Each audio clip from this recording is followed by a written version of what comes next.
L'histoire commence avec un jeune garçon nommé Jiro qui rentre chez lui après une énième bagarre. Son chien, Naki, lui demande ce qui ne va pas, et Jiro explique que les autres enfants se moquaient encore de lui, ils l'ont traité d'étrange chuchoteur d'animaux et ont dit qu'il était différent.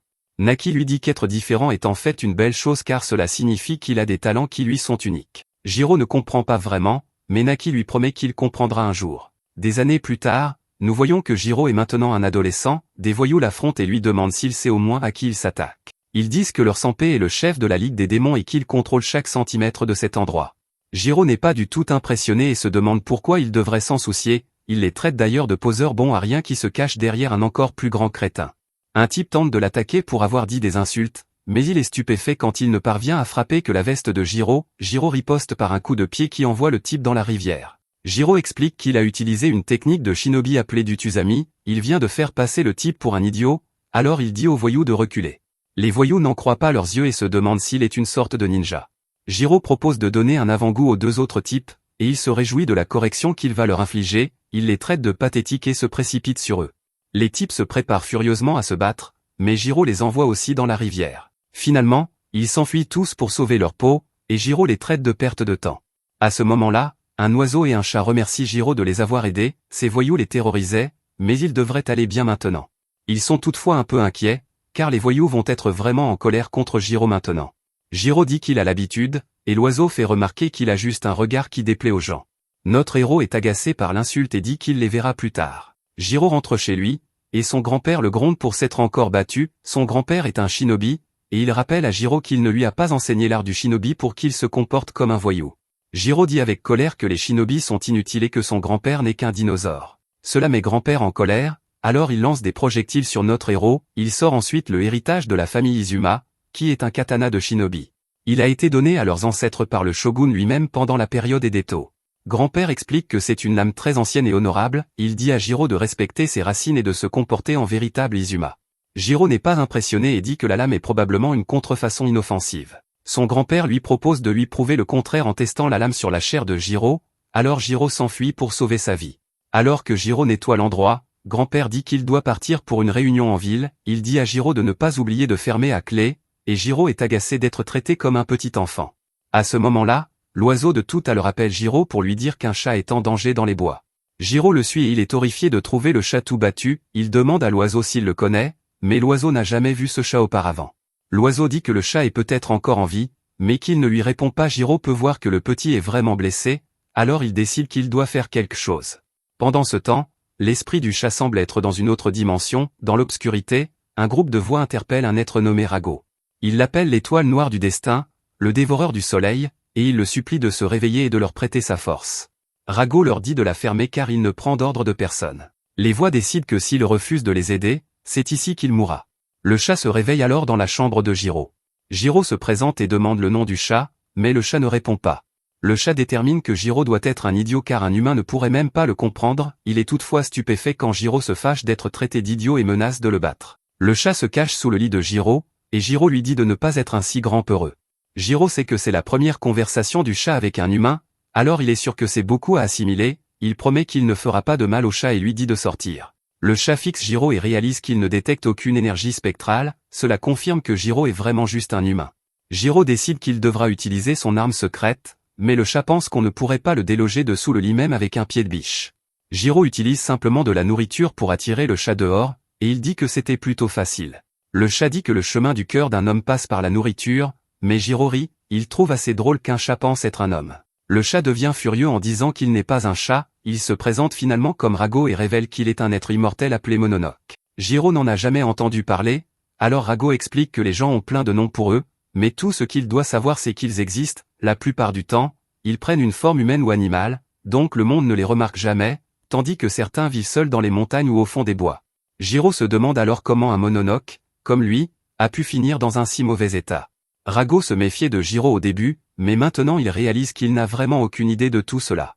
Rago explique qu'il a été attaqué par un autre Mononoke, Rago était dans un profond sommeil depuis longtemps quand il a soudainement été réveillé et encerclé. L'autre Mononoke a exigé son aide, mais Rago lui a dit de dégager, alors ils se sont ligués contre lui. Jiro se demande pourquoi il les a refusés alors qu'ils sont des Mononoke comme lui. Rago explique qu'il déteste les types comme ça parce que ce sont des parasites qui se donnent des airs importants et cachent leurs faiblesses derrière la force des autres. Jiro est pris au dépourvu car c'est exactement ce qu'il ressent. Rago se demande quel est l'intérêt de raconter cette histoire car un humain comme Jiro ne croirait de toute façon pas un mot de ce qu'il dit. Jiro admet que rien de tout cela n'a beaucoup de sens pour lui, mais cela ne signifie pas qu'il ne le croit pas. Jiro fait remarquer qu'il peut parler aux animaux, donc il n'y a aucune raison pour qu'il panique à cause d'un mononoke. Ailleurs, une femme nommée Kishi fait son rapport à son quartier général, elle contacte son chef nommé Sheba et révèle qu'elle a trouvé du sang dans les bois. Elle est certaine que c'est Rago, et elle détecte un type d'énergie spectrale qui s'arrête exactement à cet endroit. Sheba pense qu'il est peut-être encore dans les parages, mais il dit à Kishi de se retirer pour qu'il puisse se regrouper avec l'équipe de recherche. Kishi obéit, même si elle pense qu'elle aurait pu gérer cela seule, elle disparaît, et nous voyons que quelqu'un la regardait. De retour chez Jiro, il est émerveillé de voir que Rago a déjà complètement guéri, cela montre clairement qu'il n'est vraiment pas un chat ordinaire. Rago réalise que Jiro ne l'avait pas complètement cru plus tôt, et Jiro admet qu'il n'a cru qu'à environ la moitié de ce que Rago a dit. Juste alors, Jiro se souvient des moments passés avec son vieux chien, Naki. Rago demande qui est Naki, alors Jiro explique que c'était le chien le plus grand, le plus fluffy et le plus attentionné qu'un garçon puisse souhaiter. Jiro repense à la façon dont il se faisait tout le temps harceler et rentrer couvert de boue et d'égratignures. Chaque fois que cela arrivait, Naki lui demandait de lui donner un bain. Elle lui disait que s'il frottait sa fourrure, elle ferait en sorte que toute la saleté de sa journée s'écoule aussi dans le drain. Elle disait toujours à Jiro qu'il avait le don d'aider, et elle voulait qu'il partage ce don avec les autres, elle appelait toujours cela son don unique. Rago semble réaliser quelque chose, et il s'apprête à dire quoi, mais Jiro l'interrompt pour rincer sa fourrure. Plus tard dans la nuit, Rago s'excuse auprès de Jiro pendant qu'il dort, il dit qu'il lui doit une fière chandelle, mais qu'il est temps pour lui de partir. Rago s'en va, mais il sent que même si ses blessures ont guéri, sa force n'est plus ce qu'elle était, cela pourrait être un problème majeur, alors il doit s'éloigner de cet endroit. Il est toutefois stupéfait quand Jiro apparaît derrière lui. Rago pensait qu'il dormait profondément, mais Jiro révèle que ce n'était que sa technique Kururami. Rago n'arrive pas à croire qu'il ait utilisé un truc aussi minable, mais Jiro fait remarquer que cela n'a pas d'importance, tout ce qu'il veut savoir, c'est où il pense aller dans son état actuel. Rago dit que l'endroit où il va ne le regarde pas, mais Jiro lui rappelle que c'est lui qui lui a sauvé la vie. Rago rétorque qu'il n'a jamais demandé d'aide, Jiro n'a aidé que parce qu'il le voulait, alors Rago lui dit d'arrêter son numéro de sauveur. Il révèle qu'il aurait très bien pu mourir là-bas. Cela contrarie Jiro, et il exige de savoir ce que cela signifie, il ne veut plus jamais l'entendre parler ainsi, mais Rago l'avertit de la fermer. Les choses deviennent vraiment intenses, alors Rago dit que s'il continue à parler, il transformera sa trachée en griffoir, il rappelle à Jiro qu'il est un mononoke, un spectre humanisé, et qu'ils viennent de mondes complètement différents.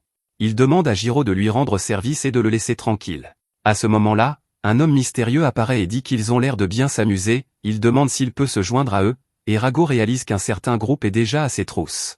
Jiro n'est pas du tout intimidé et traite l'intrus de crétin pour avoir débarqué chez les gens sans invitation, il prévient le type qu'il est vraiment en colère et lui dit de dégager. Le type le traite simplement d'humain et lui dit de se détendre, il dit qu'il va le dévorer en un rien de temps, et il transforme une partie de son bras. Il s'apprête à attaquer Jiro, mais Rago agit immédiatement, il sauve notre héros en s'enfuyant et en distrayant le type.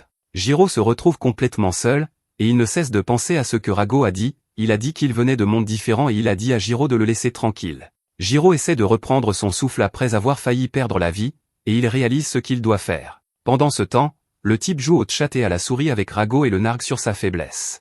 Rago pense qu'il n'a pas besoin de s'échapper complètement, il a juste besoin d'un peu de distance entre eux. Malheureusement, le type est beaucoup trop rapide et attrape facilement Rago. Il dit qu'il avait entendu dire que Rago était en mauvais état, mais il ne s'attendait pas à ce que ce soit aussi pathétique, il n'arrive pas à croire que ce chat pitoyable devant lui soit le légendaire mononoke, Rago, l'étoile noire du destin. Rago est furieux, mais le type lui dit qu'il n'y a plus de discussion, il a un travail à faire, alors Rago va venir avec lui. Il explique qu'ils ont travaillé très dur pour briser le sceau qui emprisonnait Rago, et il préférerait ne pas avoir à tuer un camarade. Rago refuse d'être associé à eux parce que tout ce qui les intéresse, c'est d'obtenir son pouvoir, il dit au type que s'il veut son pouvoir à ce point, il n'a qu'à venir le chercher, mais seulement s'il est prêt à affronter sa mort. Le type dit que le seul à mourir, c'est Rago, et ils se précipitent l'un sur l'autre. À ce moment-là, Jiro sort de nulle part et tranche le bras du type avec son épée familiale. Rago n'arrive pas à y croire et traite Jiro d'idiot. Jiro rétorque que Rago est l'idiot parce que s'il meurt, alors Jiro l'a sauvé pour rien. Rago est pris au dépourvu, mais il fait remarquer que Jiro s'est embarqué dans une histoire qui le dépasse, ce n'est pas une petite bagarre de rue, c'est vraiment dangereux. Jiro l'interrompt pour dire que sauver quelqu'un n'est jamais stupide, il déclare que quand il aide quelqu'un, il l'aide jusqu'au bout. Il fait remarquer que même s'il s'enfuyait, ce type viendrait ensuite s'en prendre à lui une fois qu'il en aurait fini avec Rago. Rago admet que Jiro est plus intelligent qu'il n'en a l'air, mais le type entame sa transformation complète. Le type est surpris car cette forme qu'il a prise ne semble pas du tout déstabiliser Jiro, il remarque également, d'après la posture de Jiro, qu'il doit être un shinobi. Il déclare qu'il prendra plaisir à mettre fin à ses jours, et il attaque notre héros. Rago s'inquiète pour lui, mais la bête réalise qu'elle n'a attaqué que les vêtements de Jiro. Jiro a utilisé la même technique qu'avant pour éviter l'attaque, mais la bête n'a pas fini. Elle frappe notre héros et enfonce ses griffes dans la poitrine de Jiro. La bête lui dit d'abandonner parce que résister ne fera qu'empirer les choses, elle est toutefois impressionnée quand Jiro parvient presque à lui trancher le bras, et elle dit que c'est une excellente contre-attaque digne d'un vrai shinobi. Elle applaudit Jiro, mais fait remarquer que sa vie touche à sa fin. Alors que l'obscurité commence à l'envahir, Rago s'approche de Jiro. La bête dit que Rago peut prendre Jiro car cela fait un moment qu'elle n'a pas fait son dernier repas, elle continue de tourner la situation à la légère, mais Rago est furieux. Il dit à la bête de la fermer, et il déclare qu'elle est morte. Rago se tourne ensuite vers Jiro et le traite de gamin égoïste, il fait remarquer qu'il n'a même pas traversé l'esprit de Jiro qu'il était parti pour son bien. Ensuite, Jiro l'a ignoré quand il l'a averti de ne pas se mêler de cela. Rago dit que si Jiro meurt, tout cela aura été pour rien, il admet qu'il pourrait simplement manger Jiro et retrouver son ancien lui-même. Cependant, il refuse de prendre des ordres d'un démon à moitié idiot et agaçant, c'est pourquoi Rago décide que Jiro va le manger à la place. Il commence à se briser lui-même, et il dit qu'il a une dernière chose à dire, il déclare qu'il doit une fière chandelle à Jiro, alors maintenant il va lui rendre l'appareil. La bête essaie de l'arrêter, mais il est trop tard, Rago déclare qu'il prend cette vie et la donne à Jiro. Une puissance massive s'écoule autour d'eux, et Rago dit à Jiro d'ouvrir les yeux. À proximité, Kishi voit ce qui se passe, et Sheba dit que les choses sont devenues un peu compliquées. Pendant ce temps, la bête est furieuse et se demande si Rago sait ce qu'il a fait, elle est dégoûtée que Rago ait transmis son pouvoir à un shinobi humain et abandonné ses compagnons Mononoke. À cet instant, Jiro reprend connaissance et se demande ce qui se passe, le pouvoir coule en lui, et l'énorme trou dans sa poitrine a été guéri. Il entend la voix de Rago, qui lui dit de ne pas en rester bouche bée, Jiro est stupéfait car Rago lui parle maintenant de l'intérieur de lui-même. Rago dit qu'il expliquera plus tard, mais pour l'instant il avertit Jiro de faire attention. La bête fonce sur lui, et Jiro doit esquiver toutes ses attaques. Le géant déclare que les deux vivent sur un temps emprunté, et il dit que ces idiots fusionnés sont à lui. Jiro continue d'esquiver et se demande ce que la bête a voulu dire quand elle a dit qu'ils étaient fusionnés. Rago lui dit de se concentrer car ils doivent d'abord tuer la bête. Jiro ne sait pas comment il est censé faire ça, mais Rago promet de lui donner un coup de main. La bête s'apprête à attaquer de nouveau, mais cette fois Jiro n'esquive pas, à la place, Rago lui dit qu'il n'a qu'à faire un point et envoyer cette bête en enfer. Jiro serre le poing comme il l'a dit, mais ce n'est pas un point normal, tout le pouvoir autour de Jiro se rassemble, et l'attaque qu'il déclenche détruit complètement le monstre. Jiro réalise que quand Rago a dit qu'il lui donnerait un coup de main, il le pensait littéralement. Alors que la bête s'évanouit, Jiro exige de savoir ce qui se passe, il essaie de parler directement à Rago, mais il n'obtient pas de réponse. À ce moment-là, Kishi apparaît et dit à Jiro de ne pas bouger. Rago se demande qui est cette femme et quand elle est même arrivée. Sheba arrive ensuite, et il dit qu'il ne s'attendait jamais à ce que cela arrive. Jiro est surpris car il craint que ces gens ne soient avec la bête. Sheba lui dit de ne pas être impoli, et il explique qu'ils ne sont pas des Mononoke. Les soldats autour de lui se révèlent, et Sheba explique qu'ils sont du bureau de l'espionnage. Jiro n'en a jamais entendu parler, alors Sheba dit qu'il le mettra au courant des détails plus tard, malheureusement, pour l'instant, il place Jiro en garde à vue. Jiro n'arrive pas à y croire et proteste qu'ils ne peuvent pas débarquer comme ça de nulle part. Kishi l'assomme simplement et dit qu'elle l'avait averti de rester tranquille. Sheba lui dit de se calmer, mais elle dit qu'elle a dû l'assommer, ce n'est que temporaire, et ils ne veulent pas que Jiro soit confus et agressif. Elle se demande ce qu'ils vont faire de Jiro, alors Sheba explique, pour l'instant, ils doivent emmener Jiro à leur hôpital affilié pour des soins et des tests, ils ne peuvent pas se permettre de le laisser mourir car il est très important à la fois pour eux et pour les Mononoke. Les soldats hésitent à prendre Jiro car ils savent qu'il est possédé. Ils ont peur de se faire mal, alors Kishi le traîne elle-même. Pendant ce temps, Jiro se retrouve dans un endroit étrange et il se demande où il est.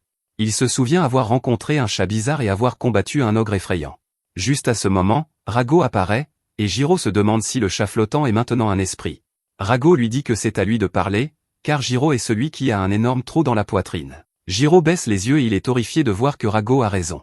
Soudain, Jiro se réveille et il détermine que tout n'était qu'un rêve. Cependant, il réalise que ce n'est pas le cas lorsqu'il voit une cicatrice sur sa poitrine. Kishi arrive pour lui dire qu'il a dormi pendant 1 jour et demi.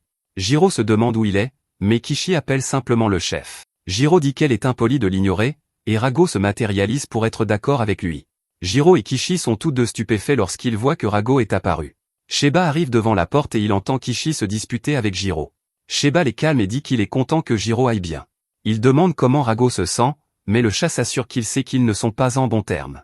Il dit à Sheba de revenir lui demander après avoir appris les bonnes manières. Sheba pense que le chat se méfie clairement et qu'il ne semble pas vouloir de mal. Sheba s'excuse et se présente formellement, ainsi que Kishi. Ils sont du bureau de l'espionnage, et Jiro leur rappelle qu'ils ont promis de le mettre au courant plus tard. Sheba commence son explication en évoquant Doniwaban. C'était un groupe d'agents infiltrés qui travaillaient pour une organisation criminelle. Cependant, leur allégeance a fini par se tourner vers le nouveau gouvernement. Ils sont devenus le groupe d'élite d'agents gouvernementaux infiltrés connu sous le nom de Bureau de l'espionnage.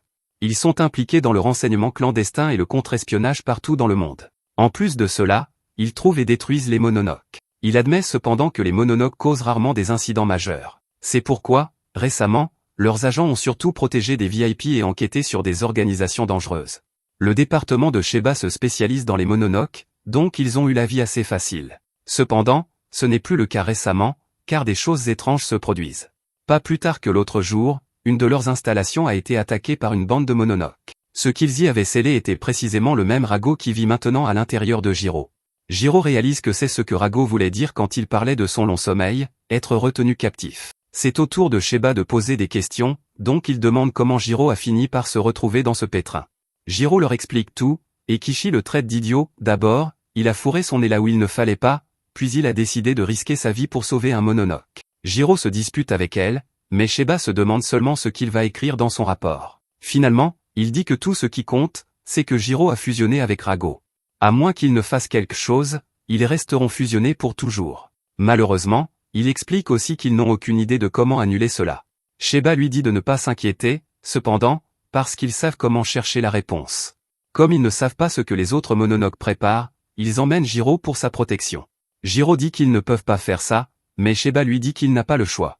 La police a déjà déposé le rapport de disparition, et Sheba a fait toutes les dispositions. Il explique qu'ils ne sont pas des héros, et qu'ils n'ont aucune obligation de préserver ses droits personnels. Dès demain matin, Jiro sera transporté vers une autre installation. Sheba s'apprête à partir et dit qu'il y a des gardes devant la porte pour sa protection. Jiro essaie de les arrêter, mais Kishi lui lance un regard méchant. Il se demande quel est son problème, mais elle part simplement. Plus tard, Jiro pense que les gardes sont en réalité juste des geôliers. Il est techniquement une personne disparue maintenant, et il pense à son grand-père. Rago rappelle à Jiro qu'il avait essayé de le prévenir de ne pas s'impliquer. Jiro ne veut pas se faire la leçon, mais Rago dit que ce n'est pas ce qu'il fait. Il dit simplement qu'il est inutile de pleurer sur le lait renversé. Rago fait remarquer que Sheba a dit que tout cela était pour la protection de Jiro. Cependant, Sheba et son équipe sont aussi les mêmes personnes qui ont scellé Rago. On ne sait pas quelles sont leurs véritables motivations, mais ce ne sont certainement pas des amis pour Jiro. C'est particulièrement vrai maintenant que Jiro a fusionné avec le Mononoke qu'est Rago. En plus de cela, il y a les Mononoke qui sont venus après lui. Ils ont réveillé Rago en sachant parfaitement qu'ils auraient à faire face au bureau. Il est hors de question qu'ils abandonnent maintenant, donc ils pourraient surgir à tout moment. Rago dit à Jiro que, quelle que soit la façon dont on voit les choses, il est complètement seul. Tout le monde est soit en colère contre Jiro, soit essaie de l'utiliser. Rago est choqué lorsque Jiro perd son sang-froid. Jiro dit qu'il en a assez d'écouter les gens, et qu'il va juste faire ce qu'il veut. Il déclare qu'ils vont s'évader d'ici, et Rago suppose qu'ils vont devoir courir. Jiro dit qu'il ne va pas fuir car il prévoit de se frayer un chemin par la force. Il regarde dehors tous les oiseaux et il donne un avertissement à Rago. Il dit qu'il n'est pas le genre de personne à sauver la situation, mais Rago le sait déjà. Dehors, les gardes entendent un grand cri, alors ils vont vérifier Jiro. Jiro s'est fait des amis corbeaux, et il les utilise comme diversion. Son plan fonctionne parfaitement, et il s'échappe de l'hôpital. À proximité, Jiro remercie ses amis corbeaux, et ils disent que c'est le plus de plaisir qu'ils ont eu depuis des lustres. Jiro leur donne les friandises qu'il avait promises, et ils s'envolent joyeusement. Rago se demande quel est son plan maintenant, puisque les autres vont le chercher. Jiro n'est pas vraiment inquiet à ce sujet car il y a quelque chose qu'il doit faire d'abord. Il rentre chez lui car il ne veut pas que son grand-père entende parler du rapport de disparition. Il ne veut pas non plus que son grand-père s'inquiète, alors Rago dit que c'est un bon garçon. Cependant, Rago se demande ce qu'il va dire à son grand-père. Il pourrait essayer de lui dire la vérité, mais il ne la croira probablement pas. Jiro lui dit de ne pas sous-estimer son grand-père car il est sûr qu'il le croira. Il devra cependant rester calme, alors il dit à Rago de disparaître et de ne pas sortir avant qu'il le lui dise. Jiro se prépare, mais il est choqué quand son grand-père arrive derrière lui. Il est visiblement contrarié que Jiro ait été absent si longtemps, alors Jiro dit qu'il a quelque chose de compliqué à expliquer. Étonnamment, son grand-père lui dit de le suivre sans dire un mot. Il emmène Jiro dans un champ, et Jiro se demande ce qu'ils font ici. Grand-père dit que c'est évident, ils sont ici parce que personne ne pourra interférer. De manière choquante, grand-père lui donne un coup de poing en pleine figure, et il demande à Jiro s'il a une idée de ce qu'il a fait. Jiro s'excuse d'être parti, mais son grand-père dit que ce n'est pas de ça qu'il s'agit. Il dit que Sheba lui a tout raconté sur le fait qu'il est possédé par un mononoke, et Jiro est stupéfait.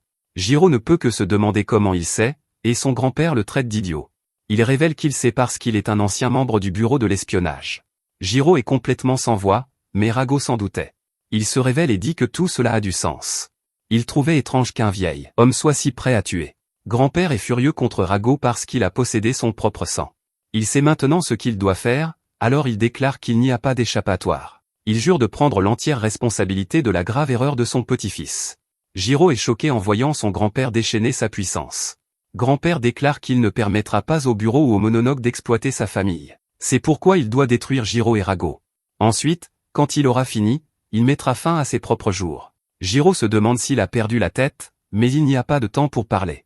Grand-père commence son attaque, et Jiro fait de son mieux pour rester à l'écart. Rago est immédiatement impressionné par le vieil homme, et il dit qu'il est impitoyable. Jiro n'attendait pas moins de son grand-père, mais il admet qu'il ne l'a jamais vu aussi en colère. Grand-père disparaît juste devant ses yeux, et il attaque notre héros avec une volée de coups de poing. Jiro subit d'importants dégâts et crache une grande quantité de sang. Grand-père explique que la famille Azuma a perfectionné ses voies de guerrier sur plusieurs générations. C'est un art mortel aussi bien pour l'homme que pour le mononoke. Il fait remarquer qu'il n'a eu que le temps d'enseigner les bases à Jiro, et que, comme moyen d'autodéfense, c'était suffisant. Cependant, maintenant il doit être celui qui détruit tout cela. Rago peut voir que les choses deviennent mortelles, alors il se demande s'il va devoir agir. Grand-père se prépare pour son attaque finale, et il trouve du réconfort en sachant que Jiro n'aura plus à souffrir. Sa mort sera rapide, alors grand-père charge. Son coup de poing mortel est sur le point d'atterrir, mais Rago parvient à le bloquer. Rago demande à Jiro pourquoi il ne bouge pas, et il se demande s'il veut mourir. Il fait remarquer que son grand-père essaie sérieusement de mettre fin à ses jours, et qu'il a presque réussi. Rago dit qu'il va l'aider, mais Jiro le réduit au silence. Jiro dit à Rago de dégager de son chemin, et il lui rappelle qu'il a dit de ne pas sortir avant qu'il ne le lui dise. Rago comprend l'idée, alors il dit juste à Jiro de faire ce qu'il veut. Grand-père pense à quel point Jiro est idiot, et nous avons un aperçu du passé. Un jour, Naki a dit urgemment à grand-père que Jiro avait des ennuis. Jiro était occupé à sauver un chat coincé dans un arbre, mais il est tombé. Grand-père est arrivé juste à temps pour l'attraper, et il a traité son petit-fils d'idiot. Il a grondé Jiro, et Jiro lui a dit qu'il devait sauver le chat. Grand-père a convenu qu'aider les autres est honorable, mais qu'il est important d'avoir aussi la force de le faire. Sans la bonne fortitude, Jiro était simplement imprudent. Il a dit à Jiro qu'il avait encore beaucoup de chemin à parcourir, et qu'il n'était qu'à moitié un homme pour l'instant. Dans ce cas, Jiro devait demander de l'aide aux gens autour de lui. Jiro s'est demandé ce qu'il devait faire s'il n'y avait personne autour, alors son grand-père lui a dit qu'il devrait simplement abandonner.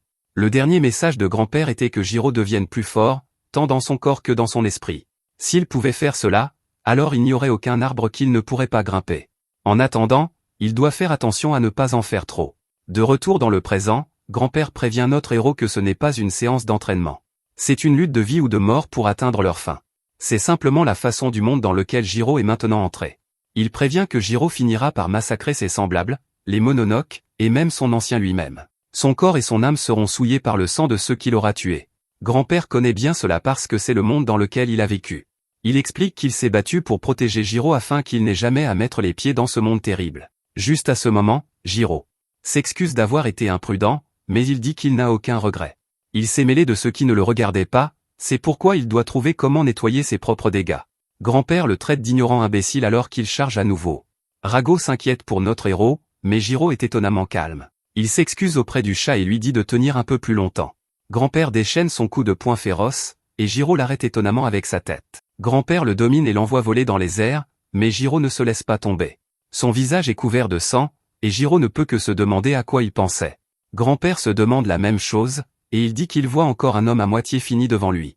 Jiro laisse échapper un rire car tout cela ne suffit toujours pas pour son grand-père. Il dit ensuite que, pour le meilleur ou pour le pire, il n'est plus seul. Il admet qu'il est encore à moitié un homme, et qu'il doit obtenir de l'aide des gens autour de lui. C'est pourquoi il va obtenir de l'aide de Rago.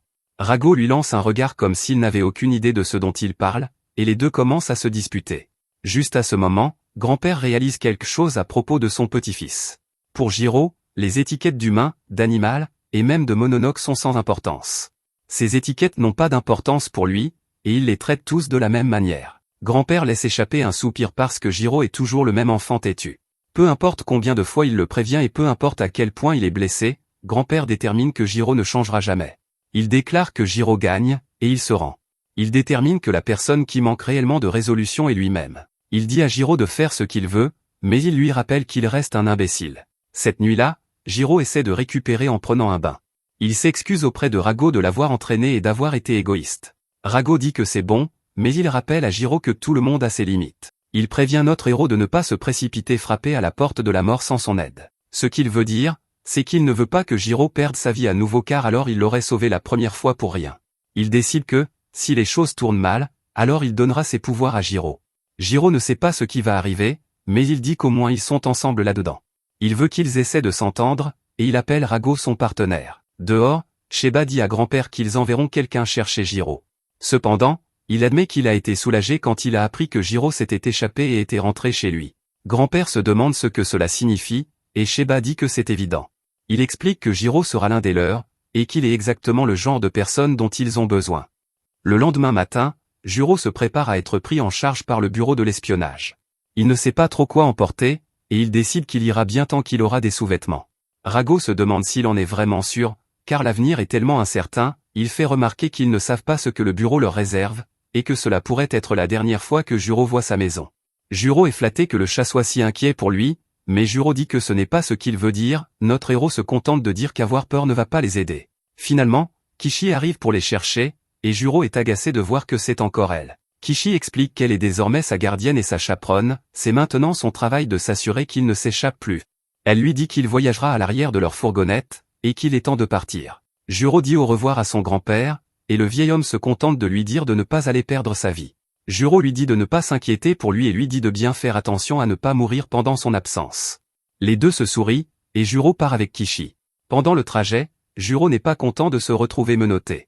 Kishi ne pourrait pas être plus agacée par lui alors qu'elle se plaint d'être son escorte. Jiro trouve tout cela ridicule car ils l'ont enfermé comme un prisonnier. Kishi lui dit de la fermer car il est essentiellement un prisonnier, elle rappelle à Jiro qu'il n'est plus un humain, il est un monstre mi-humain, mi-mononoke. Elle dit que les mononoques sont les cibles principales du bureau, et Jiro ne fait pas exception. Elle admet ne pas comprendre ce que son chef pense, mais elle est une professionnelle, et elle prend son travail très au sérieux, si on lui assigne le devoir de garde du corps, elle remplira ses obligations quoi qu'on lui demande de protéger.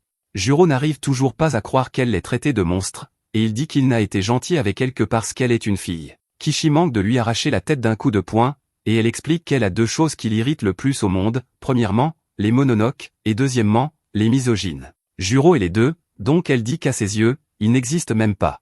À ce moment-là, Rago apparaît pour leur dire à tous les deux de se taire parce qu'il essayait de faire une sieste. Il dit qu'il est surpris qu'une petite fille soit censée les garder, il en déduit que le bureau doit vraiment manquer de personnel. Kishi le traite de sale mononoke et dit qu'il ne devrait même pas lui adresser la parole. Rago fait remarquer qu'il y a autre chose dont elle devrait s'inquiéter, mais elle ne comprend pas ce qu'il veut dire. Soudain, les conducteurs remarquent qu'il y a beaucoup de brouillard à l'extérieur, ils aperçoivent quelque chose au milieu de la route, et ils n'arrivent pas à croire à quel point c'est énorme. Brusquement, le conducteur cesse de parler car toute sa tête a été enlevée par un type. La fourgonnette s'écrase, et Jiro se demande ce qui se passe.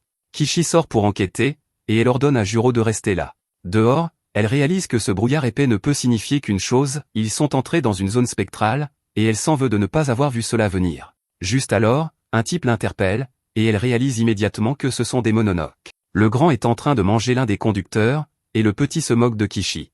Il dit qu'il espérait de la viande succulente, mais les conducteurs ne sont même pas un apéritif décent, il était vraiment excité par cette mission, mais jusqu'à présent, c'est une déception. Il pensait que la gardienne serait au moins de bonne chère, mais elle s'est avérée être une petite femelle rachitique. Kishi en a assez entendu parce que ce type n'est qu'un autre misogyne, elle appuie sur un bouton de sa montre, et celle-ci revêt son uniforme. Le type dit qu'il va lui montrer ce qu'est un vrai mode de combat, et les deux mononoques se transforment. Kishi essaie de leur tirer dessus, mais ses balles ne font rien. Les deux bêtes l'attaquent en même temps, mais elle parvient à taillader le bras du grand.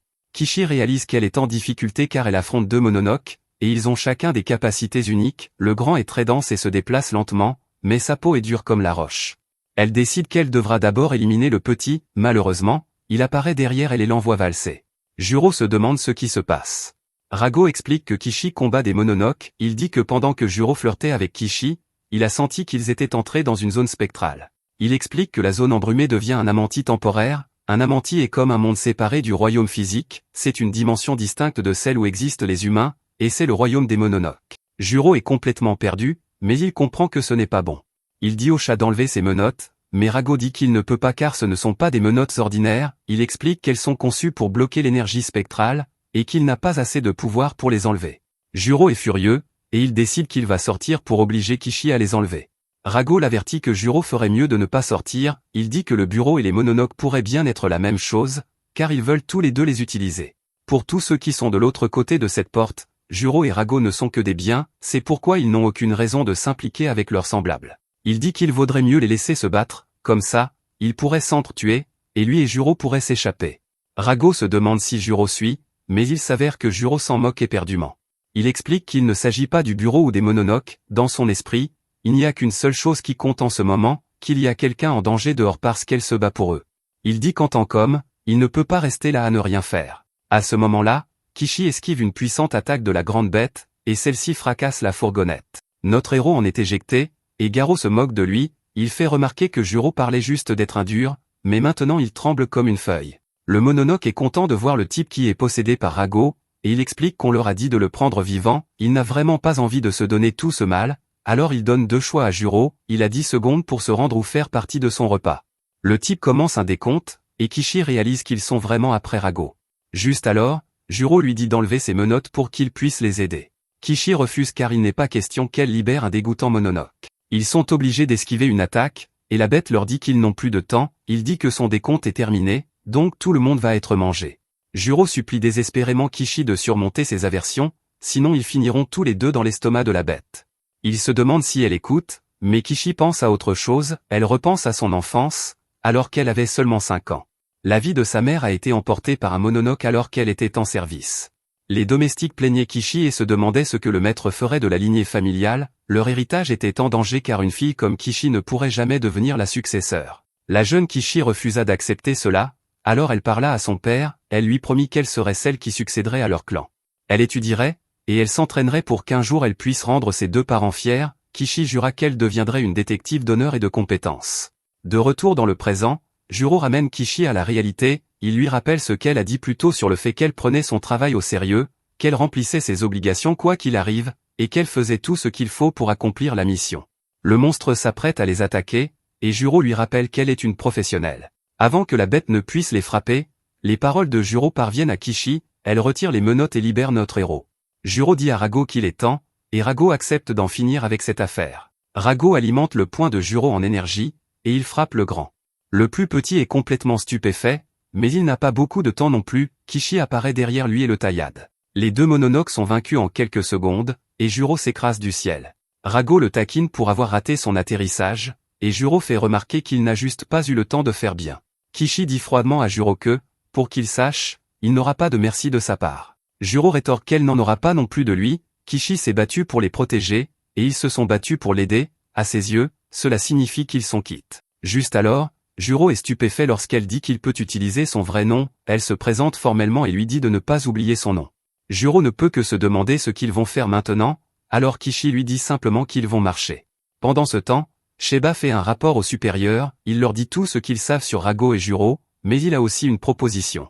En tant que chef de la division des opérations spéciales 2, il demande l'autorisation de créer une nouvelle escouade, il dirigera cette escouade, et il veut Juro comme l'un de ses détectives. Les supérieurs sont complètement stupéfaits, et ils se demandent si Sheba a perdu la tête, ils font remarquer que seul un dérangé voudrait faire d'un demi-Mononoke un agent secret. Sheba fait remarquer que Rago n'a encore montré aucune hostilité envers eux, en plus de cela, il semble coopérer avec Juro. Sheba fait également remarquer que l'ennemi est clairement après Rago, il dit qu'au lieu de condamner Rago à pourrir en captivité, il pourrait l'utiliser comme appât. Ailleurs, Juro demande à Kishi si elle et les autres agents se transforment lorsqu'ils se battent, Kishi explique qu'ils ne se transforment pas, ils changent simplement d'apparence par illusion. Leurs uniformes les identifient, donc ils ne peuvent pas vraiment se promener comme ça. De retour avec Sheba, les supérieurs notent que Juro vient d'une famille de ninjas, et ils se demandent s'il sera utile. Sheba fait remarquer que tous leurs agents se sont entraînés récemment contre de molles humains, c'est pourquoi il croit que Juro a l'avantage. Il a toute confiance que le combat ne fera qu'aiguiser davantage les compétences de Juro. Tout ceci est l'idée de Sheba, donc il promet de prendre l'entière responsabilité de leur arme fraîchement forgée. Son plan est une petite unité expérimentale composée de 5 opérateurs, y compris lui-même. Elle inclura une fille nommée Anna comme son assistante et un autre recrue. Ce sera une force de frappe secrète anti-Mononoke portant le nom de code Black Torch. La présentation de Sheba au supérieur est terminée, et il se demande s'il a éveillé leur intérêt. Un peu plus tard, Juro réfléchit à tout ce qui s'est passé. En une seule semaine, il a rencontré un chat étrange qui s'est avéré être un Mononoke, puis il a rencontré un ogre géant qui a failli mettre fin à ses jours, et le chat l'a sauvé en fusionnant avec son corps, puis des agents secrets du gouvernement sont apparus. Il a eu sa pire dispute avec son grand-père, et ensuite il a été attaqué par encore plus de Mononoke. Juste alors, Sheba arrive pour lui demander s'il s'est habitué à sa nouvelle vie. Juro lui dit qu'il n'a pas besoin de le surveiller à chaque seconde de la journée car il n'a pas l'intention de s'enfuir. Il admet cependant que ce n'est pas vraiment une nouvelle vie, il a juste subi tous les tests médicaux du monde, et il n'a pas eu une minute à lui. Sheba explique qu'il s'assurait simplement qu'il n'y avait pas de menace pour le bureau et pour Juro. Juro change de sujet car il n'arrive toujours pas à comprendre quelque chose, il n'arrive pas à croire que cet endroit délabré soit sérieusement leur quartier général. Sheba dit que malheureusement, c'est la base de la division des opérations spéciales 2, chaque division a sa propre base d'opération, et en apparence, elle fonctionne comme n'importe quelle autre entreprise, il y a des immeubles de bureaux, des usines, des hôpitaux, et même des bibliothèques et des sanctuaires. Malheureusement, il admet que les autres divisions sont bien plus jolies que ce qu'ils ont. Juro peut voir qu'ils ont connu des jours meilleurs, mais Sheba le corrige, il fait remarquer que Juro ne devrait plus dire « vous autres », car il fait maintenant partie d'eux, ils sont tous membres de Black Torch, mais Juro s'en moque. Il fait remarquer qu'il est juste là pour se protéger, il n'a jamais accepté d'être l'un de leurs subalternes, et il explique que le but de lui et Rago est que chacun d'eux vive libre, ils combattront qui ils doivent pour y parvenir. Juste alors, Anna arrive, et elle salue le chef, elle remarque Juro car on lui a beaucoup parlé de lui. Juro se demande qui est cette fille, alors Sheba explique qu'elle est l'une de ses rares subordonnées. Anna est la chef adjointe, et elle était occupée par une autre mission. Soudain, un type sort de la voiture et déplore qu'il soit déjà arrivé, il dit qu'il espérait passer un peu plus de temps de qualité avec Anna. Il propose de l'aider avec ses bagages puisqu'elle a eu la gentillesse de le conduire jusqu'ici. Juro n'arrive pas à croire à quel point ce type est poli alors qu'il dit qu'il ne supporterait pas de voir une jeune femme accablée par des tâches brutales. Juro se demande qui est ce type, et Sheba le surprend en disant que c'est le nouvel ami de Juro. Sheba explique à tout le monde qu'ils ont une autre recrue qui les rejoint, son nom est Régie, et il a 17 ans, comme les autres. Comme Kishi, il est issu d'une famille d'espions notables appelée le clan Kirahara. Sheba est sûr qu'ils apprécieront tous d'apprendre à se connaître, mais Juro traite Régie de gâté pourri. Quant à Kishi, elle dit à Sheba qu'elle suivra les ordres, mais qu'elle ne peut plus supporter d'autres fauteurs de troubles. Régie se présente alors poliment à elle, et il dit que sa réputation la précède, il a entendu parler d'une jeune femme ambitieuse et assez courageuse pour briser la tradition, qui s'efforce de devenir la nouvelle chef de sa famille, il dit qu'il n'avait jamais imaginé que cette femme soit si magnifique. Kishi est vraiment flatté, mais Juro peut dire que ce type essaie simplement de la charmer. Régie change alors complètement de ton en se tournant vers Juro, il révèle qu'il s'est renseigné sur lui, et maintenant il voit que Juro est encore pire en personne. Il n'arrive toujours pas à croire qu'un imbécile comme Juro ait réussi à se faufiler dans son unité, il suggère à Juro de simplement partir et de retourner dans sa cellule d'hôpital où il sera en sécurité. Juro n'hésite pas à faire face à ce type, et il lui dit de dire ce qu'il a vraiment sur le cœur. Régie est d'accord et dit que l'honnêteté est toujours la meilleure des politiques. Juro se demande s'il dit qu'il veut se battre, et il appelle Régie, 4 yeux. Régie se demande ce que Juro ferait s'il cherchait un combat, et il le traite de « sous-merde de demi-monstre ». Les deux sont sur le point d'en venir aux mains, alors Anna panique, elle dit au chef que c'est grave et qu'ils doivent les arrêter. Malheureusement pour elle, Sheba dit que c'est le moment idéal. Contre toute attente, au lieu de les arrêter, Sheba dit aux gars de se battre. Tout le monde est confus, et Sheba leur dit de ne pas retenir leur coup. Ils sortent tous pour le combat, et Anna les filme. Kishi ne peut s'empêcher de se demander si c'est une sorte de duel, Sheba explique que c'est un peu ça, mais aussi pour établir avec succès l'escouade. Il révèle que lorsqu'il a proposé son idée pour la nouvelle escouade, les supérieurs avaient des exigences, l'une d'elles était de prouver si Juro est réellement un atout pour le bureau. Le bureau connaît les possibilités du pouvoir de Rago, mais tout cela est sans signification si Juro et Rago ne peuvent pas coopérer avec eux. Kishi réalise que Sheba teste leur capacité d'agent, elle se plaint car elle a dû passer tout un mois de test. Sheba fait remarquer que chaque situation est différente, et déterminer la force de Juro est un bon début. Alors que les deux recrues se préparent à se battre, Anna leur dit de sourire pour la caméra. Avant que le combat ne commence, Rago se réveille de sa sieste. Il fait remarquer que Régie n'a cessé de lancer des regards noirs à Juro depuis son arrivée. Juro interpelle Sheba, et il se demande pourquoi Régie a le droit d'utiliser une épée dans leur combat. Sheba explique que Régie est issue d'une longue lignée de maîtres épéistes, qui est une famille d'espions Kirahara. Il dit que si Juro pense que c'est injuste, il est le bienvenu pour utiliser sa propre épée. Juro déclare qu'il n'en aura pas besoin, mais Régie ne veut pas qu'il se retienne. Il sait que Juro n'a pas d'épée, mais qu'il a une arme. Il parle de l'acquisition récente de Juro, un mononoke. Juro dit que Rago n'est pas une arme, et que ce combat n'est de toute façon qu'entre deux. Il dit à Rago de s'assurer de rester en dehors de ce combat, alors Rago retourne se coucher. De manière surprenante, Régie lâche juste son épée, et Juro se demande ce qu'il fait. Régie explique qu'il donne un handicap à Juro. Il veut éviter que ce combat ne soit totalement ennuyeux, alors il se complique la tâche. Il dit que Juro peut attaquer quand il veut, et qu'il ne se retournera même pas. Il déclare qu'il fermera même les yeux, et Juro est vraiment agacé. Il peut voir que ce binoclard se moque de lui, alors il va vraiment prendre plaisir à lui donner une leçon. Il prend sa position de combat alors qu'il se prépare à effacer le sourire narquois de Régie. Il jure de faire voler ses lunettes à la gueule idiote de son visage digne d'être frappé. Il fonce sur Régie, et Anna est vraiment impressionnée. Elle peut voir que Juro attaque en plein vol pour que ses pas ne trahissent pas sa position. Malheureusement pour Juro, Sheba sait que cela ne fonctionnera pas. Il pense que seuls les épéistes de seconde zone recourent à la vue et au son. Les meilleurs, comme Régie, utilisent quelque chose comme un sixième sens. Régie le démontre en sentant l'approche de Juro, et il contrelance l'attaque de notre héros. Sheba explique que la perception de Régie est à 360 degrés, et qu'il n'a aucun angle mort. Juro a subi beaucoup de dégâts, alors les filles espèrent qu'il va bien. Régie dit que Sheba devrait arrêter le combat car Juro pourrait réellement perdre la vie s'il continue. Il continue de dire des méchancetés, mais Sheba fait remarquer que Juro est déjà de nouveau sur ses pieds. Juro explique qu'il n'a qu'une égratignure, et il déclare qu'il ne fait que s'échauffer. Il explique que son grand-père lui a inculqué des leçons depuis qu'il est tout petit. Comparé à cela, le combat à l'épée de Régie n'est rien. Régie est insulté car il fait remarquer que l'école d'escrime Kirahara n'est pas une plaisanterie. Il dit que c'est l'art pur de prendre des vies. C'est l'aboutissement de siècles de sacrifices, raffiné et poli dans le sang et le sang seul. Juro vient de traiter cela de blague, et cela mérite la perte de sa vie. Juro est vraiment excité et aimerait voir Régie essayer. Sheba dit à Anna de s'assurer qu'elle enregistre car ce sera la meilleure partie du combat. Juro charge, mais Kishi le traite d'idiot car il ne fait que demander à être repoussé. Régie est cependant stupéfait lorsque son épée se brise en morceaux. Il réalise que Juro visait sa lame depuis le début, mais il est trop tard. Juro porte un puissant coup de poing, et tout le monde est vraiment impressionné. Régie réalise que Juro a calculé sa distance de frappe au moment où il a balancé son épée. Cependant, il ne comprend toujours pas comment il a pu briser une épée en bois aussi facilement. Il se demande si Juro a synchronisé son poing et son tranchant pour qu'ils se rencontrent au moment précis, mais cela n'a aucun sens. Même si Juro pouvait faire cela, il serait impossible d'enchaîner avec une contre-attaque comme Juro l'a fait. La seule vraie réponse est qu'il a dû prédire son attaque. Avant même qu'ils ne s'affrontent, Juro avait planifié toute la séquence. Juro fait remarquer avec désinvolture qu'ils ont chacun un coup maintenant. En plus, Régie n'a plus son béquille, alors Juro se demande s'il veut vraiment continuer. Il propose de lui donner une boisson en brique s'il gagne, mais cela ne fait qu'énerver Régie. Régie est fatigué de son attitude enfantine, et il déclare que ce n'est que le début.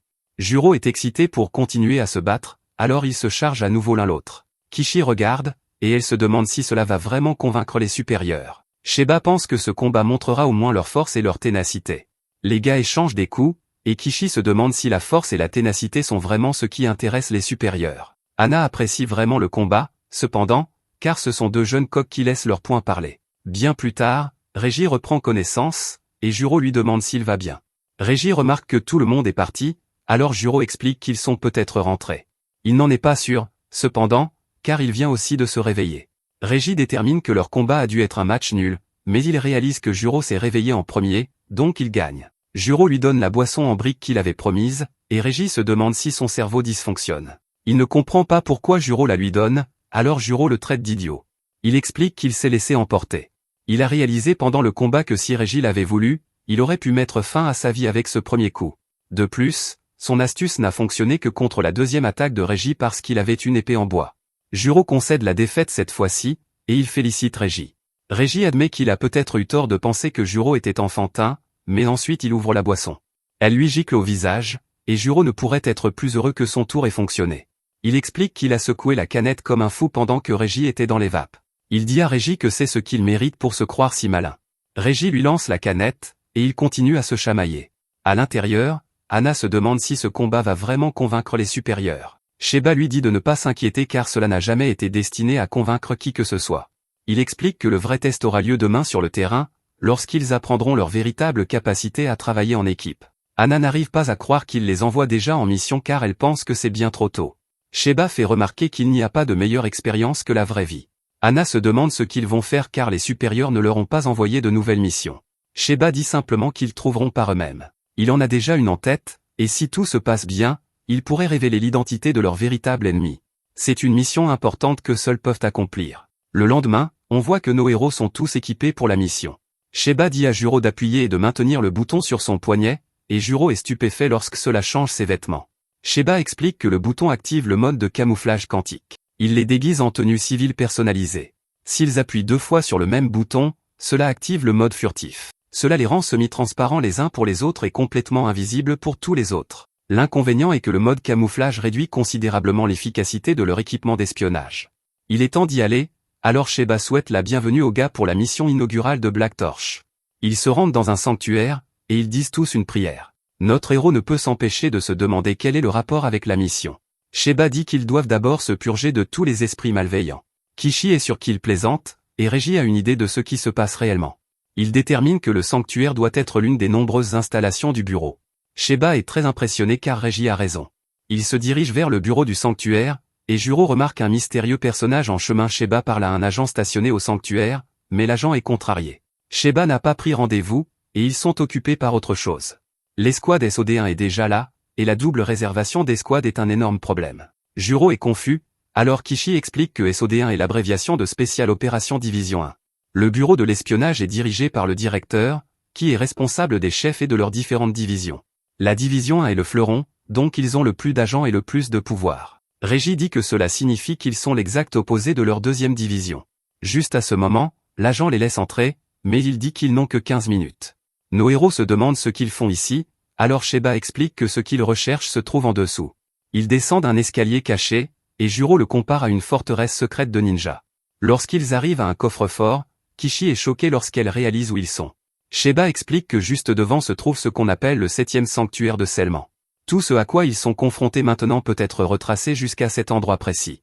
Il révèle que c'est aussi l'endroit où Rago a été scellé. Sheba explique qu'il est entièrement fait d'obsidienne de mort. L'obsidienne de mort est une sorte de roche rare qui maîtrise l'énergie spectrale. Il existe d'autres sanctuaires de scellement faits de la même matière, mais aucun n'est aussi massif. Il est temps de commencer, alors Sheba explique ce qui se passe.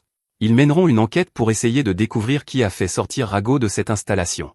Il dit que lui et Kishi interrogeront des témoins potentiels à l'extérieur. Reggie et Juro resteront ici pour voir ce qu'ils peuvent apprendre de Rago lui-même sur ce qui s'est passé ce jour-là. Reggie dit qu'il préférerait travailler avec Kishi à la place, mais Sheba l'ignore simplement. À l'extérieur, Kishi se demande si cela ira bien de laisser les deux gars ensemble. Sheba dit qu'il pense que les choses se passeront mieux s'ils laissent simplement Juro et Reggie régler leur compte par eux-mêmes. En bas, Rago dit que regarder ce gros caillou le rend malade. Juro se demande pourquoi il a été scellé dans ce truc de toute façon, mais Rago lui-même ne le sait pas. Juro suppose que c'est quelque chose dont il ne veut tout simplement pas parler, mais Rago dit qu'il ne s'en souvient vraiment pas. Il ne sait pas où il était ni ce qu'il faisait avant d'être scellé. Juro pense qu'il ment, alors ils commencent à se disputer. Reggie les interrompt car l'amnésie n'est pas si farfelue. Il a vu des mononoques qui ont été scellés longtemps revenir perdus et n'être que l'ombre d'eux-mêmes. Il explique que lorsqu'un mononoque est scellé, il est forcé de posséder un autre objet. L'acte de possession nécessite toute son énergie totale, au point qu'un mononoque est incapable d'annuler le sort par lui-même. Dans des circonstances normales, les mononoques possèdent des résidents dans des êtres vivants. Cependant, les scellés les forcent à entrer dans un objet inanimé. Pour le mononoque, posséder de tels objets équivaut à un emprisonnement éternel. De plus, si cet objet inanimé est de l'obsidienne de mort, c'est un enfer vivant. Ils sont incapables de bouger un muscle, et ils restent dans l'obscurité totale tandis que leur énergie spectrale diminue. Cela peut durer des siècles, et même les mononoques ne peuvent pas en sortir sans problème. Reggie ne peut pas dire combien de temps Rago a été emprisonné, mais il a eu de la chance de s'en sortir avec seulement de l'amnésie. Se concentrer sur le passé ne les aidera pas, alors il demande à Rago de leur dire ce qui s'est passé le jour où il a été libéré. Avec les autres, un gardien explique que toutes les caméras de sécurité ont été affectées par quelque chose le jour de l'évasion de Rago. Tout est complètement normal, sauf pendant 10 minutes où on ne voit rien. Le système électrique n'a montré aucune anomalie, donc il devait s'agir d'une barrière spectrale. 2 gardes ont entendu quelque chose cette nuit-là, mais ils n'ont jamais trouvé ce qui avait causé le bruit. Ensuite, Sheba admet qu'ils n'ont pas trouvé de nouvelles pistes, mais que cette scène de crime lui donne d'étranges impressions. En bas, Rago explique ce dont il se souvient. Il a senti le froid de la pierre et il a senti l'air moisi. Puis une faible lumière est apparue, accompagnée de plusieurs auras spectrales distinctes. C'est alors qu'il a vu des mononoques l'entourer et une étrange dalle émettant de la lumière dans l'obscurité. Il y avait une image dessus, et la personne a dit que cela faisait longtemps qu'il n'avait pas vu Rago. Régis détermine que c'était une tablette, et la personne parlant à travers était probablement le meneur. La personne a dit à Rago que les temps avaient changé depuis son absence. Les mononoques ont lutté pour survivre, mais l'avenir est encore incertain. Ce type était celui qui a demandé à Rago de s'éveiller de son sommeil afin qu'il puisse leur prêter son pouvoir. Il a dit que son espoir était de retrouver leur dignité en tant que mononoques. Il a dit qu'il voulait montrer leur pouvoir de mononoques à tous ces humains pathétiques. Plus que cela, il veut le montrer au bureau de l'espionnage, leurs ennemis mortels. Rago explique qu'il leur a dit de dégager. Dès qu'il a disparu, il a saisi sa chance et s'est échappé.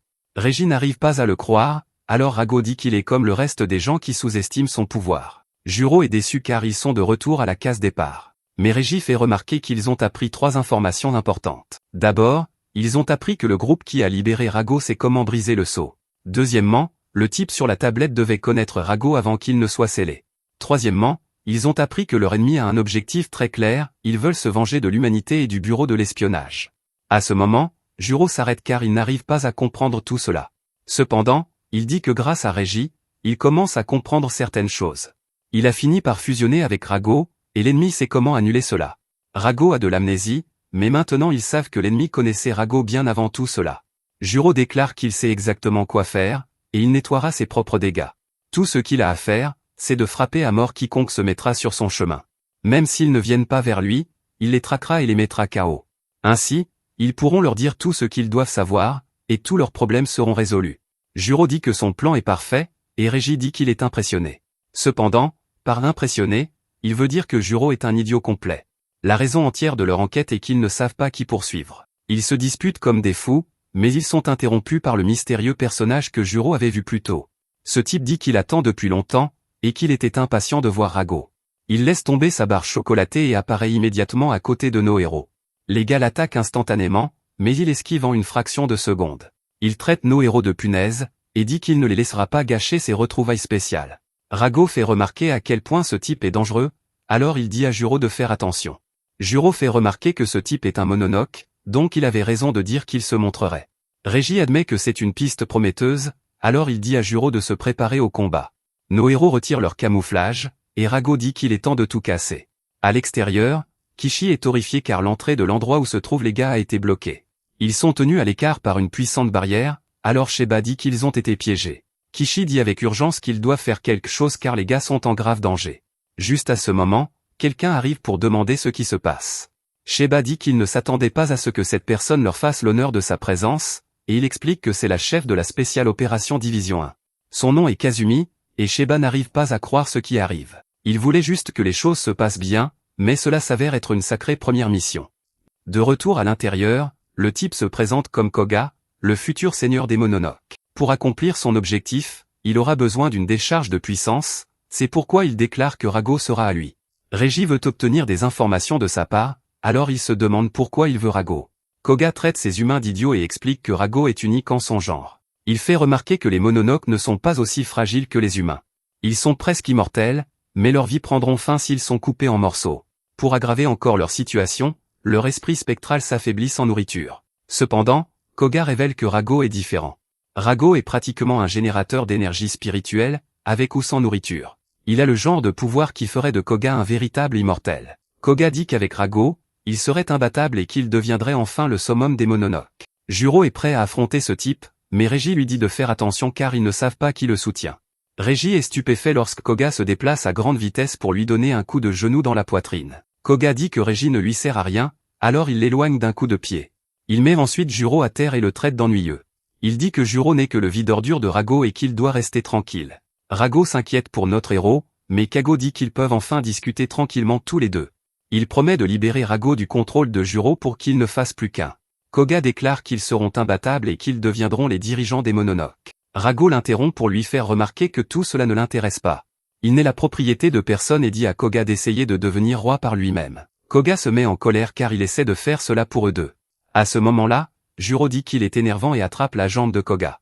Il lui dit d'arrêter de se plaindre, puis appelle Régie à l'attaque. Régie parvient à infliger des dégâts avec une attaque spéciale, et Juro est impressionné. Il demande ce que c'était, et Régie explique que c'était une sorte de supernova tranchante. C'est une attaque puissante, mais Régie est inquiet car elle était censée couper Koga en deux. Il est clair que Koga est dangereux et qu'ils n'ont pas beaucoup de temps. Leur équipe mettra trop de temps à descendre ici, alors Régie dit qu'il compte sur Juro. Koga leur dit de se taire encore et encore, et il dit que c'est pour cela qu'il déteste les humains. Les humains sont des faibles, mais ils pensent être coriaces juste parce qu'ils sont plus nombreux que les mononoques. La colère monte en lui et il déclare que la récréation est terminée. Il dit qu'il mettra fin à la vie de Régie, mais que Juro vivra. Cependant, il enlèvera tous les membres de Juro pour pouvoir l'utiliser afin de porter Rago. Avant cela, il dit qu'il leur fera comprendre que les mononoques règnent en maître. Koga utilise alors son sang pour créer son épée géante. Dehors, le second de Kazumi, nommé Takeda, analyse le sceau sur l'entrée. Il est assez puissant, donc il lui faudra un certain temps pour le briser. Kishi est très inquiète pour les gars, alors elle aimerait aider. Takeda lui donne un pieu et lui dit de le planter à un endroit précis. Pendant ce temps, Kazumi accuse Sheba de les utiliser comme renfort. Elle suppose que Sheba n'est venu ici que parce qu'il savait qu'elle serait là aussi. Sheba ne peut pas le nier et explique que c'est la première mission de son nouveau.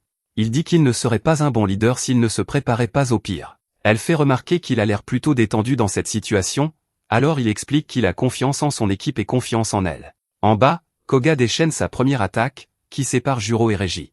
Koga traque Régie et détruit immédiatement son épée. Son attaque suivante écrase les entrailles de Régie, et Koga se prépare à mettre fin à ses jours. Juro surgit de nulle part pour l'arrêter, mais Koga bloque facilement son attaque. Koga est agacé de voir que c'est le mieux que Juro puisse faire. Il fait remarquer que Juro possède toute la puissance de Rago et qu'il la gaspille. Il évacue sa frustration en frappant Juro au visage et en l'envoyant voler. Koga plaint Rago car son pouvoir est gaspillé sur un humain faible. Il promet de l'arracher à Juro, mais Juro lui dit de se taire. Il en a assez entendu et fait remarquer qu'ils ne sont pas des objets à utiliser. Il en a marre d'entendre parler des humains et des mononoques car les étiquettes ne l'intéressent pas. Juro demande si Rago est d'accord avec lui, et le chat accepte à contre-cœur. Il fait remarquer que Juro dit toujours des bêtises, mais que cette fois-ci, il a tout à fait raison. Kogo l'énerve plus que quiconque, alors lui et Juro unissent leurs forces. Ils renforcent le point de Juro, et Juro libère l'attaque puissante. Régie est stupéfait car leur énergie combinée fait tant de dégâts. Malheureusement, Koga est un fou furieux et il rit au nez de leur visage. Il est en fait vraiment excité car c'était le genre de pouvoir qu'il voulait voir. Il désire Rago plus que jamais, alors il se prépare à charger à nouveau.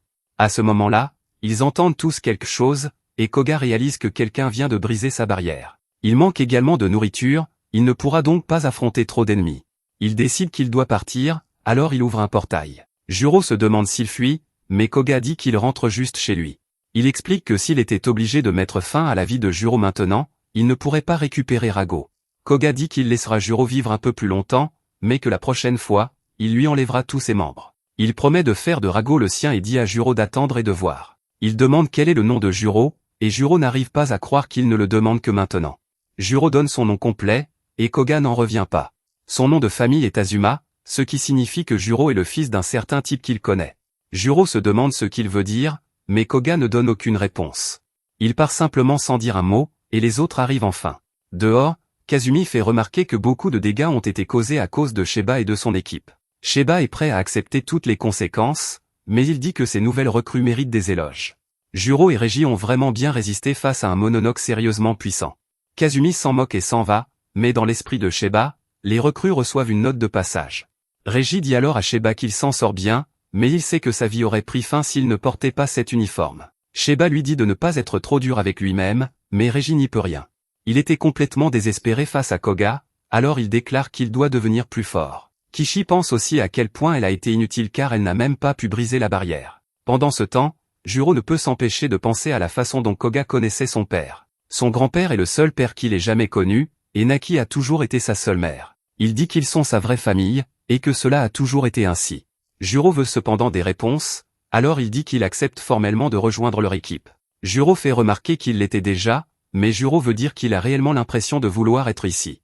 Sheba est heureux de l'entendre car c'est très important. Il dit qu'ils devront travailler en équipe, mais qu'ils sont aussi tous différents. Il explique qu'ils ont chacun leur propre motivation et qu'ils doivent les accepter. Plus tard, après avoir été réprimandé par les supérieurs, Sheba dit qu'il est temps pour une nouvelle mission. Aujourd'hui, ils s'entraîneront, et Sheba dit qu'il a amené une invitée spéciale. À ce moment-là, Une fille rit comme une folle et rate son entrée en s'écrasant contre le sol. Sheba dit qu'elle s'appelle Fuyo et qu'elle est un mononoke. Habituellement, le bureau traque les mononoques pour les éliminer, mais il collabore avec ceux qui sont amicaux. Fuyo remarque le légendaire Rago et dit que c'est un mignon petit animal. Rago la provoque en la traitant de minuscule, alors elle le traite de sale errant. Après leur dispute, Sheba dit qu'il est temps pour un entraînement de suppression des forces surnaturelles. Juro ne comprend pas du tout ce que cela signifie, alors Sheba explique. Il dit qu'il est plus sûr de s'entraîner dans un environnement contrôlé avant de devoir faire face à la réalité dans le monde réel. Il révèle que Fuyo est capable d'utiliser l'hypnose et les hallucinations, elle va donc créer un environnement pour qu'il s'entraîne. Sheba lui dit de commencer, alors elle utilise son pouvoir sur nos héros. Alors qu'ils sont enveloppés par son sort, Sheba leur dit que leur objectif est simple. Tout ce qu'ils auront à faire est de se libérer et de revenir sains et saufs. Anna se demande s'ils iront vraiment bien car Sheba ne leur a pas vraiment parlé du sort. Sheba fait simplement remarquer que plus l'entraînement est réaliste, plus il est efficace. À l'intérieur, Reggie réalise que le sort enferme son sujet dans une sorte d'illusion. Il cherche une issue, mais il est surpris lorsqu'il voit un endroit de son passé. Il se met à trembler alors que son frère émerge, tenant une certaine épée. Reggie doit se rappeler qu'il s'agit d'une illusion et se dit de ne pas tomber dans le piège. Son frère se demande si Reggie est devenu plus fort et l'attaque immédiatement. Ils s'affrontent à nouveau, et le frère de Reggie lui dit qu'il faudra plus que cette épée pour mettre fin à ses jours. Pendant ce temps, Kishi regarde sa jeune sœur et sa mère arroser des plantes. Sa mère lui demande si elle veut devenir herboriste, mais Kishi dit qu'elle préférerait devenir une espionne comme ses parents. Kishi explique qu'à l'époque, elle pensait que les gentils gagnaient toujours contre les méchants. C'est à ce moment-là que sa mère a été appelée pour le travail. Elle a promis de revenir bientôt, mais c'était la dernière fois que Kishi a vu sa mère. Ses funérailles ont été floues pour Kishi, et il lui a fallu un certain temps pour vraiment réaliser le décès de sa mère. C'est alors que Kishi a commencé à courir plus vite et à devenir plus forte pour devenir un agent. Elle était obsédée car plus elle courait, plus elle se sentait proche de sa mère. Un jour, son père a envoyé une servante l'emmener quelque part. Elle a été emmenée sous l'un des centres de recherche du bureau. Kishi a été horrifié lorsque la servante lui a montré sa mère. La servante a expliqué que ce n'était pas une statue, mais bien elle. Kishi était figé de choc lorsque la servante a lu une lettre envoyée par le père de Kishi. Il s'excusait car il était lié par le secret au nom du bureau. Il a révélé que la mère de Kishi est toujours en vie. Elle était en service lorsqu'elle a été piégée dans la pierre par un sort spectral. Pour empirer les choses, ils n'ont jamais trouvé le mononoke responsable. Ils ont essayé tout ce qu'ils pouvaient pour la libérer, mais rien n'a fonctionné.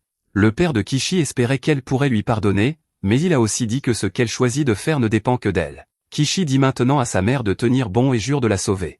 À ce moment-là, Kishi entend la voix de sa mère, et le sol commence à trembler. Sa mère est terrifiée car elle craint que Kishi ne finisse comme elle si elle n'abandonne pas le métier d'espionne. Sa forme monstrueuse se libère, et Kishi est horrifié. Pendant ce temps, Juro court pour sauver sa vie et se demande ce qu'est cet endroit. Lui et Rago courent comme des idiots sans voir de sortie en vue. De plus, quelque chose les poursuit et se rapproche. Rago sait qu'il s'agit d'une illusion, mais il a un drôle de pressentiment. Il est cependant surpris lorsque Juro dit que tout cela est pénible. Il ne voit pas d'issue, alors ils n'ont pas d'autre choix. Il dit à Rago de se préparer car ils vont devoir combattre cette bête. De retour auprès de Reggie, celui-ci se retrouve à revivre les souvenirs douloureux de sa propre enfance. Lui et son frère jumeau Shinji ont grandi en s'entraînant ensemble sous la direction stricte de leur père. Shinji était l'héritier de la famille, et leur père le félicitait toujours pour sa progression incroyable. Reggie était heureux d'être sa pierre d'achoppement, mais Shinji insista sur le fait qu'ils seraient toujours frères. Il dit à Reggie que s'il échouait un jour, il comptait sur lui pour le soutenir. Reggie explique que Shinji avait toujours une longueur d'avance sur lui, quoi qu'il fasse. Finalement, il cessa d'essayer de le rattraper et accepta une vie dans l'ombre de son frère. Un soir, leur père annonça que le droit de l'épée allait enfin commencer pour Shinji. Ce droit est le test ultime qui établit une personne comme nouveau chef de famille. Il expliqua qu'au fond d'une grotte cachée repose leur précieuse épée familiale, connue sous le nom de Tempête de l'Enfer. Il dit qu'il y a longtemps, cette épée maudite fut possédée par un mononoke. Le test ultime consiste à vaincre l'esprit enfermé dans la lame et à récupérer l'épée.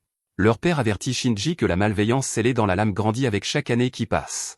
Il dit à son fils de résister à la malédiction de l'épée de toutes ses forces. Shinji était totalement confiant, alors il promit d'exorciser l'esprit et de revenir avec la lame. Reggie dit à son frère d'être prudent, et Shinji entra joyeusement dans la grotte. Comme il l'avait promis, Shinji ne tarda pas, mais quelque chose n'allait terriblement pas. Shinji semblait avoir perdu la raison alors qu'il attaquait tous les membres de leur groupe. Leur père dit à Reggie de fuir car il n'était pas de taille face à Shinji.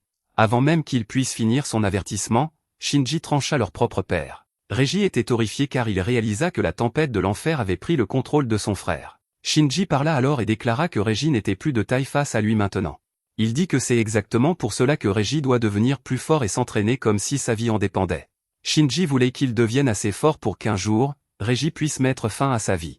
Reiji remarqua que son frère pleurait, alors il se demanda si Shinji était réellement possédé. Shinji s'éloigna simplement, et Reiji le supplia de savoir pourquoi il était laissé pour compte. Il n'obtint jamais de réponse, et son frère est resté un mystère depuis ce jour. De retour dans l'illusion, les deux frères se battent l'un contre l'autre. Le faux Shinji se moque de Reiji pour être encore bien trop faible. Reiji se rappelle que cette chose n'est rien de plus qu'une figment de son imagination.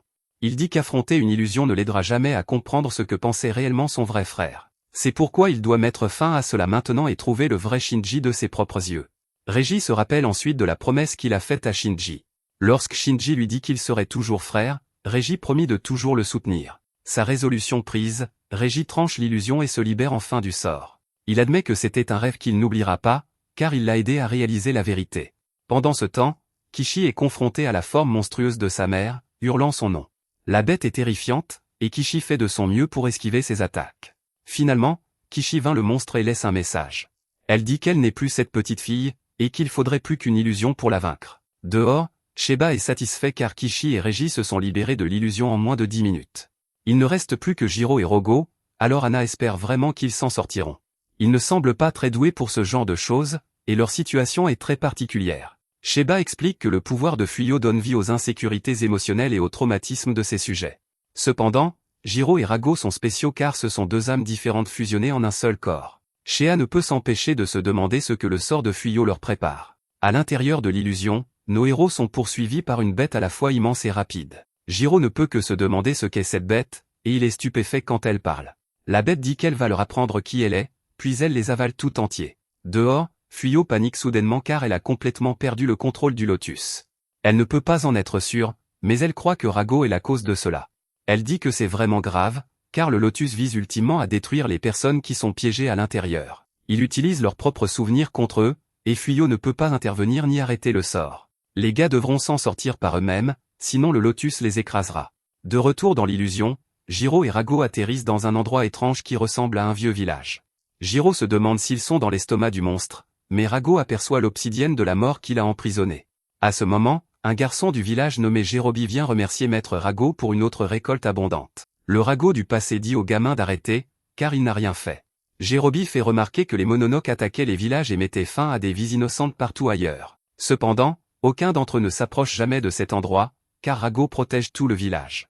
Rago insiste sur le fait qu'il aime juste cet endroit, et que les autres Mononoke sont trop lâches pour s'approcher. Jirobi dit que la seule présence de Rago est leur grâce salvatrice en tant que leur divinité locale bien-aimée. Jirobi laisse à Rago des cadeaux dignes d'un chat, et il dit au revoir. Le Rago du présent révèle que ce sont ses souvenirs d'avant son entrée dans l'obsidienne de la mort. C'était l'année 1730, à l'époque où les humains craignaient et vénéraient encore les Mononoke. Juste alors, un Mononoke connu comme le dieu des montagnes sacrées arrive pour saluer Rago. Son nom est Tamaji, et il appelle Rago un vieil ami. Le Rago du présent se fige, car il a définitivement entendu cette voix exacte quelque part auparavant. Il est horrifié en réalisant qu'Amaji était le gars qui parlait à travers la dalle lumineuse dans l'obscurité. Cela signifie qu'Amaji est le meneur du groupe qui a libéré Rago du sanctuaire. Amaji explique au vieux Rago que les humains ont organisé leurs efforts de chasse aux Mononoke. Les dirigeants du Japon soutiennent une force secrète appelée l'Aniwaban, qui tue les Mononoke sur le champ. Cet Aniwaban est en fait le même groupe qui est devenu plus tard le bureau de l'espionnage. Beaucoup d'amis d'Amaji en ont déjà été victimes, alors il veut que Rago se joigne à sa croisade. Il croit que les humains bouleversent l'ordre naturel, et il refuse de laisser faire cela. Un groupe de ses subordonnés apparaît, et il explique ce qu'il fait. Il dit qu'il parcourt les terres, cherchant des Mononoke prêts à se soulever. Il veut que Rago lui prête sa force, mais Rago refuse. Tous les autres Mononoke s'énervent et font remarquer que cela les concerne tous. Rago n'en a que faire, car il déclare qu'il ne s'occupera que de lui-même. Amaji dit calmement qu'il comprend le raisonnement de Rago, mais il fait remarquer que cela fera de Rago son ennemi.